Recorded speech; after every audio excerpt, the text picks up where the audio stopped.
ፕሬዚደንት ቻይና ሺ ጂንፒንግ ኩነታት ዞባ ማእከላይ ምብራቅ ኣብ ኣዝዩ ኣገዳሲ ነጥቢ ከም ዘሎ ተዛሪቡ። ሻዕብያ ኣብ ርእሰ ከተማ ትግራይ ከተማ መቐለ ምስጢራዊ ቤት ጽሕፈት ከፊቱ ጭውያን መጥፋእትን የካይድ ከም ዘሎ ዘመልክት ሓበሬታ ወፂኦም። ኣብ ኢትዮጵያ ኣብ መንጎ ክልተ ክልላት ዘዋስኑ ከባቢታት ከቢድ ግጭት ተወሊዖም ካብ ክልቲኦም ተራጽምቲ ወገናት ድማ ሰባት መይቶምን ቆሲሎምን። ህወሓት ካብ ዝኾነ እዋን ላዕሊ ኣብ ዝለዓለ ድልውነትን ጥንካረን ከም ዘሎ ገሊጾም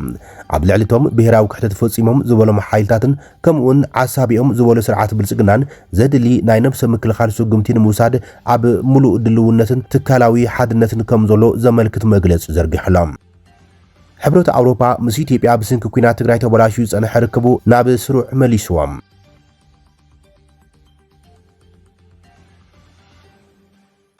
ላዕላዊ ኣዛዚ ሰራዊት ከዲዑ እቲ ጀነራል ምኽድዑ ድማ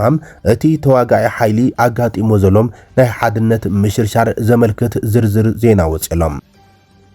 ኣሜሪካን እስራኤልን ኣብ ልዕሊ ኢራን ዘካየደው ኩናት ስዒቦም ነበር ፕሬዚደንት ኢራን ማሕሙድ ኣሕመዲ ንጃድ ሓድሽ መራሒ ኢራን ንምግባር ወጢነንኦ ዝነበራ ውጥን መሰረት ብምግባር ተቓሊዕሉ ሒዝና ኣለና።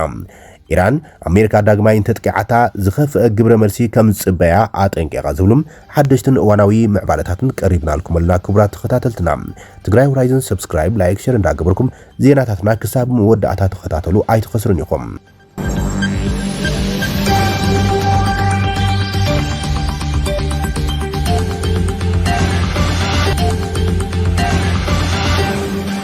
ፕሬዚደንት ቻይና ሺ ጂንፒንግ ኩነታት ዞባ ማእከላይ ምብራቅ ኣብ ኣዝዩ ወሳኒ ምዕራፍ በፂሕሎ ክብል ገሊፆም። ህልው ኩነታት ካብ ኩናት ናብ ሰላም ንምስግጋር ኣብ ኣፍ ደገ ምህላው መንግስታዊ ማዕከን ዜና ቻይና ንሺ ጂንፒንግ ብምጥቃስ ጸብጺበን ንፕሬዚደንት ሩስያ ቭላድሚር ፑቲን ዘእንግድ ዘሎ ሽም እቲ ግጭት ዳግማይ ንምጅማር ብዝኾነ ይኹን መንገዲ ተቐባልነት የብሉን ኢሎም። እቲ ፕሬዚደንት ኣብ ማእከላይ ምብራቅ ሰላምን ምርግጋዕን ንምምላስ 4 ነጥብታት ዝሓዘ ውጥን ከም ዘቕረበ ገሊፆም። ዕላማይ እህጉራዊ ምርዳእ ምፍጣርን ወጥሪ ምጉዳልን ኢሎም። ነዚ ናይ 4 ነጥብታት ትልሚ ዘቕረበ ኣብ ዝሓለፈ ወርሒ ምስ ወራስ ሰዓራት አቡዳቢ ሼክ ካሊድ ቢን መሐመድ ዛይድ አልናሕያን ኣብ ዝገበሮ ክልቲኡ ርክብ እዮም። እቲ ትልሚ ኣብ ሰላም ሃገራዊ ሉዓላውነት ምኽባር እህጉራዊ ሕግን ምትሕባር ልምዓትን ድሕነትን ዝተመስረተ እዮም። ኣብ ትግራይ ሻዕብያ ቤት ጽሕፈቱ ኣብ ርእሰ ከተማ ከፊቱ ይንቀሳቐስ ከም ዘሎ ተገሊጹሎም። ሻዕብያ ብምስጢር ኣብ ርእሰ ከተማ ትግራይ ዝኸፈቶ ቤት ጽሕፈቱ ድማ ምስ ህወሓት ተዋሪዱም ኣብ ልዕሊ ዝተመረጹ ተጋሩ ይኹኑ ኤርትራውያን ስጉምታት ንምውሳድ ዝተወጠነ ከም ዝኾነ ሓደ ትግራዋይ ፖለቲከኛ ኣቃሊዐሎም።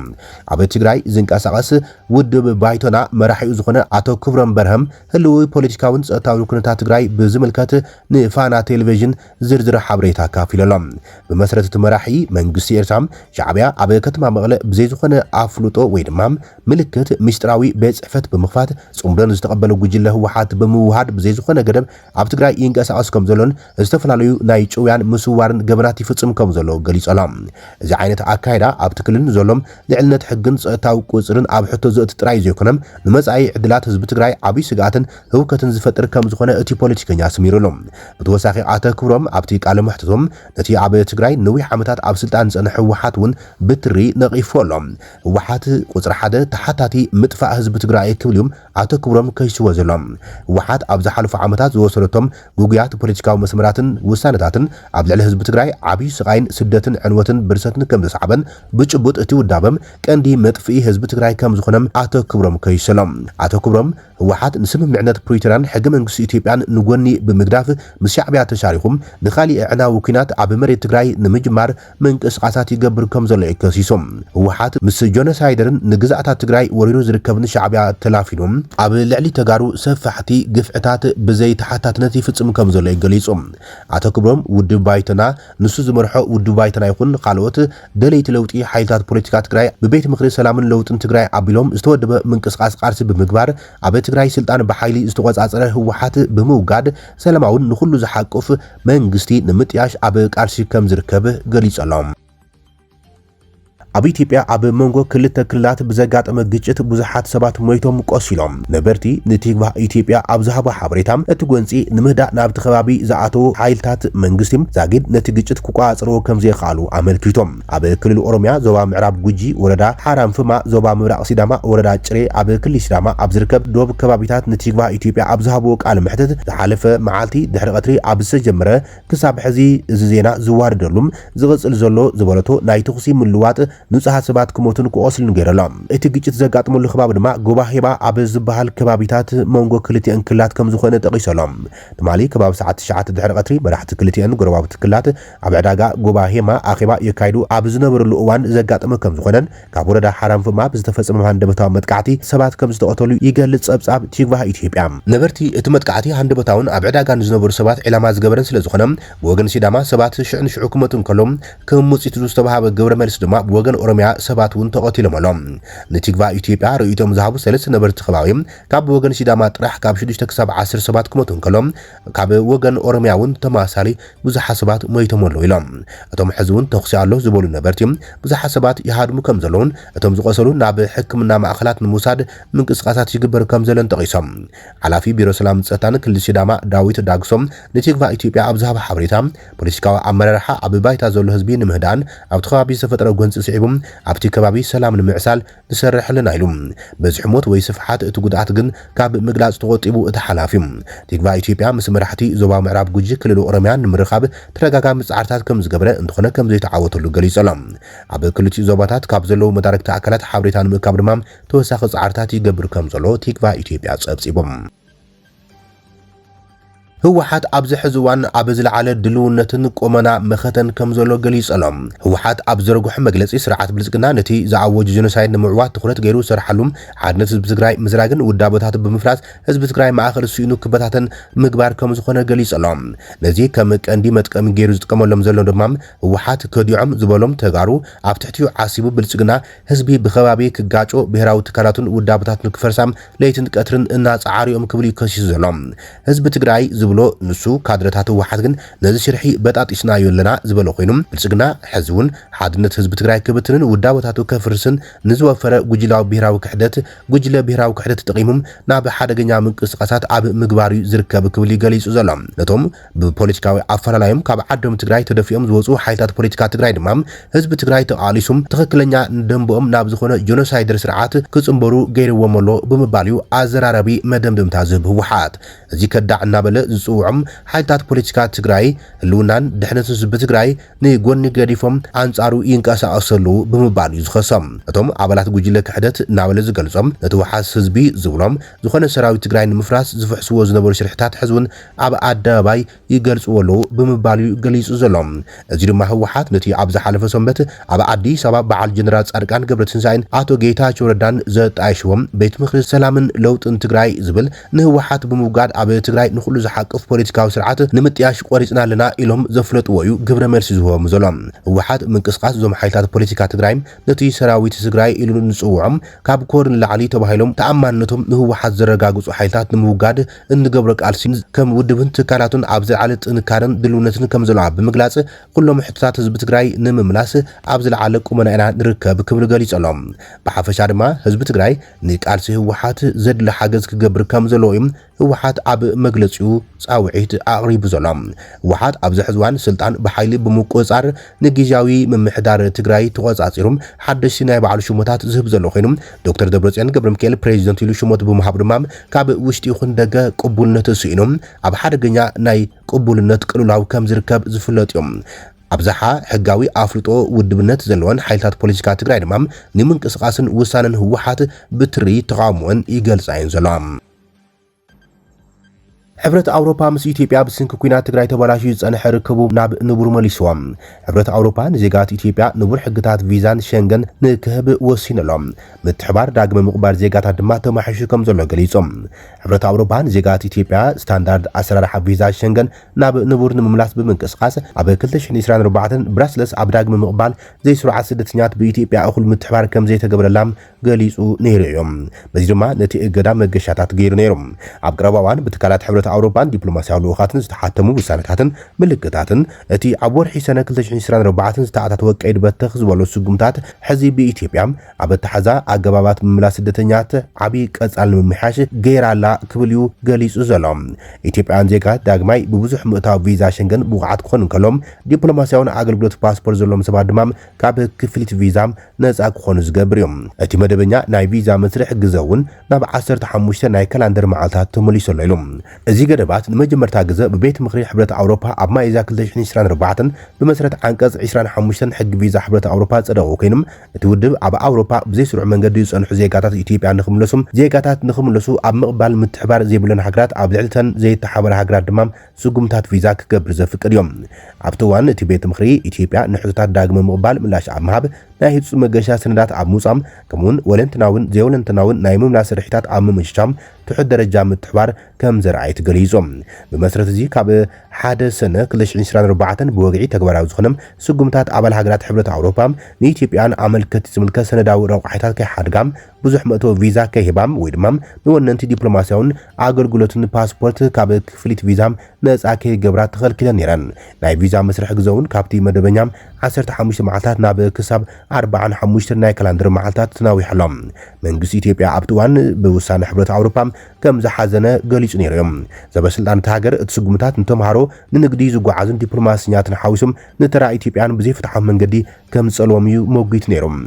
መንግስቲ ኢትዮጵያ ምስ ሰበስልጣን ኣውሮፓ ኣብ ምምላስ ዘይስሩዓ ስደተኛ ዝገብሩ ምትሕባር እንተመሓይሹም እቲ እገዳታት ክስረዘሉ ከም ዝኽእል ተገሊጽዎ ነይሩ እዮም ኮሚሽን ኣውሮፓ ኣብ ሚያዝያ 2026 እቲ ገደብ ክስረዝ ኣብ ዘቕረበ ገምጋም ኢትዮጵያ ብዝቐልጠፈ መስርሕ ናይ ምምላስ ሕቶታት ብዝመሓይሽ ኣብ ወሃባ ሰነዳት መገሻም ከምኡውን ዝሓሸ ምውሃድ ኣብ ስርሒታት ምምላስ ሓዊሶም ምትሕባራት ብዓብዩ ከም ዘመሓይሸት እዩ ገሊጾም እዚ ዳሕረዋይ ምዕባለ ኣብ መንጎ ኢትዮጵያን ሕብረት ኣውሮፓን ዝምድናታት ናብ ንቡር ንምምላስ ሰፊሕ ጻዕርታት ኣብ ዝካየደሉ ዘለዋን ምስቲ ኣብ ትግራይ ንኽልተ ዓመታት ጸንሐ ኩናት ድሒሩ ናብ ክልላት ዓፋርን ኣምሓራን ተስፋሕፊሑ ኣብ ጉዳይ ምሕደራን ሰብኣዊ ጉዳያትን ዘይምርዳእ ዝተኣስሮም ናይ ዓመታት ምትእሳር ኣብ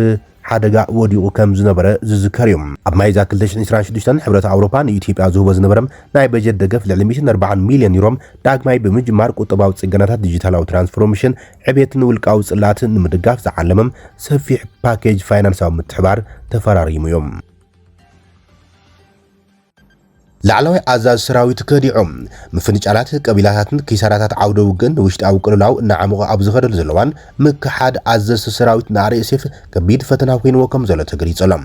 ኣብ ዝሓለፉ ኣዋርሕ ካብ ሓይልታት ቁልጡፍ ደገፍ ኣርኤስኤፍ ዝወረደ ማዕበላዊ ምውፃእ ንመሳርዕ ናይቲ ንእሱ ወተሃደራዊ ጉጅለ አንቀጥቂጡ ከም ዝነበረም ተንተንትን ክእላታት ወተሃደራዊ ሓይልን ድሕሪ ናይ ኣስታት 3 ዓመታት ኩናት ኣንጻር ዕጡቃት ሓይልታት ሱዳን ኣብ ዓውደ ውግእ ዓቕምን ውሽጣዊ ምትእሳርን ዝዕቀን ዋጋ የስዕበሉ ከም ዘሎም ተንተንቲ እናገለጹ እዮም ዘሎም እቲ ያዛብ ጎሊሽ ዝረአ ምውፃእ ኣብ ወርሒ ማይዛ ኮይኖም በዓል ኑር አልቁባ ዝፍለጥ ሜጀር ጀነራል አልኑር ኣሕመድ ኣደም ሳልሳይ ደረጃ ኣዛዝ ሜዳ ኣርኤስኤፍ ተባሂሉ ዝግለጽ መስርዕ ሰቢሩም ብዓቢ ወንበር ባይቶ ላዕላውነት ጀነራል ዓብደልፈታሕ አልቡርሃን ልዑል ኣቀባብላ ተገይሩሎም ኣብ ውሽጢ ሰራዊት ምክልኻል ኣርኤስኤፍ ዝርከቡ ምንጭታት ንሱዳን ትሪቡን ኣብ ዝሃቦ ሓበሬታ አልቁባ ኣብ ወርሒ ጥቅምቲ 2025 ድሕሪ ኣልፈሽር ኣብ ኢድ ኣርኤስኤፍ ሙዳቕ ምስ ሓደ ላዕለዋይ በዓል ስልጣን ጸጥታን ሓደ ኣባል ባይቶ ላዕላውነት ዝነበሩ ርክብ ድሕሪ ምዕጋቶም ኣብ መወዳእታ ክወፅእ ቅድሚ ምምራጾም ናብ ሰራዊት ክጽምበር ውጥናት ከም ዘውፅኦም ኣብ ወርሒ ግንቦት በዓል ሳፍና ዝፍለጥ ብርጋዴር ጀነራል ዓሊ ራዚቃላም ባዕሉ ካብ ስልጣኑ ከም ዝወፀ ኣፍሊጡ ናብ ሰራዊት ተጸምቢሮም ኣቅዲሞም ካብ ስልጣኖም ዝወፁም ኣብ ወርሒ ጥሪ ዝተበገሰ ኣዛዚ ሜዳ ቢሻራ አልሁዋይራን ኣብ ወርሒ ጥቅምቲ 2024 ዝወፀም ኣቡ ኣቅላ ካይካል ኣዛዚ ሓይልታት ዋልታ ሱዳን ካብኡ እንዳሓር ኣብ ገዚራ ካርቱምን ኮርዶፋን ጎኒ ሰራዊት ተዋጊዮም ቂላ ምሕደራ ቅልላው ኣብ ማእኸል ምርምርን ስትራቴጂካዊ መጽናዕትን ብርጋዴር ጀነራል አሚን እስማኤል ንሱዳን ትሪቡን ኣብ ዝሃቦ ሓበሬታ ኣብ ወርሒ ለካቲት ሰራዊት አርኤስኤፍ ኣብ ሰሜን ዳርፉር ኣብ ዝርከብ መጓሰይ ከባቢታት ሙስታራሃ ዘካየዶ መጥቃዕቲ ነጥበ መቀይሮ ምዃኑ ገሊጹ እቲ መሬት ዓዲ ሙሳ ሒላል ብዙሓት ኣዘዝ ሰራዊት አርኤስኤፍ ዝብገስሉ ልዑል ሓላፊ ዓለይት ማሕርያም ዕላማ ዝገብረ መጥቃዕቲ ክልቲኦም ካብ ማህራውያን ዝኾኑ አልቁባን አልሳፍናን ምውፃእ ኣበጊስዮም እቲ ኣብ ልዕሊ ሙስታራሃ ዝተፈጸመ መጥቃዕቲ ሕቆታ ግመል ዝሰበረ እዩ ዝበለ አሚን ብዛዕባ ሕክምናዊ ክንክን ደሞዝን ተቐናቐንቲ ማህራውያን ኣብ ልዕሊ ካልኦት ጉጅለታት ቀቢላታት ምቕባሎምን ዝነበረ ቅሬታታት ነቲ ዘይዕግበት ዝያዳ ከም ዘዕምቆ ገሊጾም ዝሕዝ ዘሎ መስመር ካብቲ ጸንሐ ጥቃዊ ንዓቢ ዝተፈለየም ኣብ ውሽጣዊ ቀቢላታት ዝፍጠር ሲቪላዊ ግጭት ከስዕብ ከም ዝኽእል እዚ ድማ ንጽልዋ አርኤስኤፍ ኣብ ልዕሊ መሓዙ ማሕበረሰባት ከቢድ ከም ዝኾነ እዮም ዘጠንቅቁ ዘሎም أمريكان إسرائيل أبلع إيران زكايدو كوينات شعبو تكالات سليا إسرائيل منغست إيران نمودق بحبو وديت كعالمو كمصنحهم نيويورك تايمز أقالي علم بمسرة تصبصاب اتوتن أبي مجمارة كوينات للعلواي مرح إيران آيات الله علي خامانيم كالوت العلوت سبسلطان مقتال نتي أكاتعي بريزيدنت نبر محمد أحمد نجاد حدوش مرح إيران نمتياشي نيرم نكونت نايز بمخاد إسرائيل كاب كارتا كتدمسس علوا بزبل من لعل زمولو مجلسات بمهاب زفلت زنبرم أحمد نجاد كمون نمدب نيوكليراوي إيران زهو زنبر حيال دقف نتنتنتي بوليتيكا إيران زجر مرجعاتهم مسألة حيلات نيرتو بهايلهم بمسرة تصبصاب نيويورك تايمز أحمد نجاد قدم حزي مثل علوت سبسلطان إيران بستفترة بوليتيكا وكلهم أبناي جزام أسرتو كان تسنحم إسرائيل جن كم أماراتي مراحي كتتقملو بحبو تزراري باني رأيت بهايلهم يخنبر أحمد نجاد كابناي جزام أسرتي كادم أبسفتن الوان أب تيران بزقات متقعد نفرتي إسرائيل كم زقسلن كابشو جميرو أب قدم هزبي بزي مرعيو اتوت نفشلوم اتقدماي كابتي بزح شنخات زلو وطنات كوينات إسرائيل نمرح تيران بناي أمريكان إسرائيل متقعت نفرتي موقعا تواقعتي كردوان أنصار إيران نمو فاروكان تنبرم ورار كردوان كي تعوت تريفيوم يخنبر أبلعلي إسرائيل زنبر بوليتيكا وزغدن معنا وكل فتح تقرصن جزعي دربي إيران ملو بملو كفرس جيرم شعو اتي زدالو أمارات منغسي سلطان كحزي زبل امنت كم زنبر عيو إسرائيل تقليزم ازي كم زيلون كل دمام إيران أمريكا داغماي انتو وقعتنا حدش بدهتات كقطماي كتب العاتن كقلم منيسر قدات وصا إيران عباس عراقشي أمريكام داغماي انتدات قعتنا حدش بدهتات كمصايو زبل مفرح نبريزيدنت دونالد ترامب ملاش بلام ترامب نتيران داغماي كوقع مخانو مغلاط شعبهم عراقشي نابعو دوغ انت تمليسكم حدش بدهتات كم زغاطمكم كرغاغصلكم ادل كبل يطنقهم عراقشي ابي اكس ገጹም ኮንግረስ አሜሪካ ድሕሪ ምጅማር ኩናት ኢራን አዋርሕ ድሕሪ ምጽናሕ ብብዙሕ ቢልዮናት ዶላር ዝዋጋእ ነፋሪት ውግእ ከም ዝዓነወት ኣፍልጦ ሂቦሎ ኢሉ ሓያል ሰራዊትና ንፈለማዋን ንኤፍ 35 ዝዓይነታ ነፋሪት ውግእ ከም ዘወደቐም ኣረጋጊጹ እዩ ክብል ወሲኹ ገሊጾም ትራምፕ ብወገኑ ኣብ ልዕሊ ኢራን ካልእ ኩናት ክጅምር ቅድሚ ምውሳኑ ሓደ ሰዓታት ተሪፍዎ ሓሳቡ ቀይሮም ዘበስልጣን ኢራን ምስ ኣሜሪካ ስምምዕ ክግበር ይልምኑ ከም ዘለዎ ገሊጾም ትራምፕ ኣብ ልዕሊ ኢራን ካልእ መጥቃዕቲ ኣድላይ ክኸውን ከም ዝኽእልን ከም ዝገለጸ ይዝከር እዮም ሚኒስትር ጉዳያት ወጻኢ ኢራን ኣራግቺ ንፍርሒ ትራምፕ ምላሽ ብምሃብ ናብ ዓውደ ውግእ እንተተመሊስኩም ካብ ትምህርትናን ተመኩሮናን ተመርኩሽና ብዙሕ ሓድሽ ነገራት ክንሪኦኩም ኢና ክብል እዩ መልሲ ሂቡ ዘሎ ትራምፕ ኣብ ልዕሊ ኢራን ክገብሮ ዝሓስቡ መጥቃዕቲ ብሕታ ሃገራት ወሽመጥ ዓረብ ከም ዘናውሕ ትማል ገሊጾም